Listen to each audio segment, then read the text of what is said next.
നമ്മൾ വളരെയധികം ഭാരങ്ങൾ ചുമക്കുമ്പോൾ ജീവിതം ഭാരമുള്ളതായി തോന്നാം. കുറ്റബോധം നമ്മുടെ മുൻകാല തെറ്റുകൾ ഓർമ്മിക്കാൻ പ്രേരിപ്പിക്കുന്നു. ഭയം നമ്മെ ഭാവിയെക്കുറിച്ച് വിഷമിപ്പിക്കുന്നു. പണം, ആരോഗ്യം, കുടുംബം എന്നിവയെക്കുറിച്ചുള്ള വേവലാതി നമ്മെ അസ്വസ്ഥരാക്കുന്നു. ലജ്ജ നമ്മെ വേണ്ടത്ര നല്ലവരല്ലെന്ന് പറയുന്നു. ക്ഷമിക്കാത്തത് നമ്മെ കോപവും കയ്പും ഉള്ളവരാക്കി മാറ്റുന്നു. ദുഃഖം നമ്മുടെ ഹൃദയങ്ങളെ നഷ്ടത്തിൽ വേദനിപ്പിക്കുന്നു. ഏകാന്തത നമ്മെ മറന്നുപോയവരും കാണാത്തവരുമായി തോന്നിപ്പിക്കുന്നു.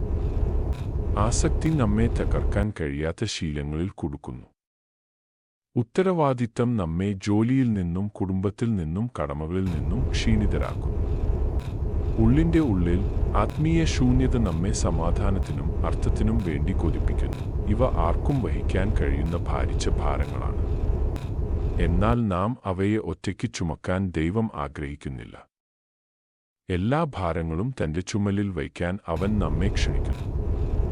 നാം നമ്മുടെ കുറ്റബോധം അവൻ നൽകുമ്പോൾ അവൻ നമ്മോട് ക്ഷമിക്കുന്നു.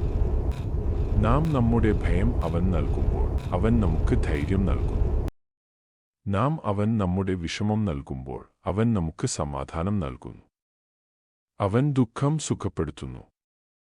ഏകാന്തതയെ ആശ്വസിപ്പിക്കുന്നു. ആസക്തിയുടെ ചങ്ങലകൾ തകർക്കുന്നു. അവൻ ഉത്തരവാദിത്തങ്ങൾക്ക് ശക്തി നൽകുന്നു. നമ്മുടെ ശൂന്യതയെ തന്റെ സ്നേഹത്താൽ നിറയ്ക്കുന്നു. ബൈബിൾ പറയുന്നു, അവൻ നിങ്ങൾക്കായി കരുതുന്നതുകൊണ്ട് നിങ്ങളുടെ എല്ലാ ചിന്താകുലങ്ങളും അവന്റെ മേൽ ഇട്ടുകൊള്ളുവിൻ. നമുക്ക് വഹിക്കാൻ കഴിയാത്തത് വഹിക്കാൻ ദൈവം തയ്യാറാണ്.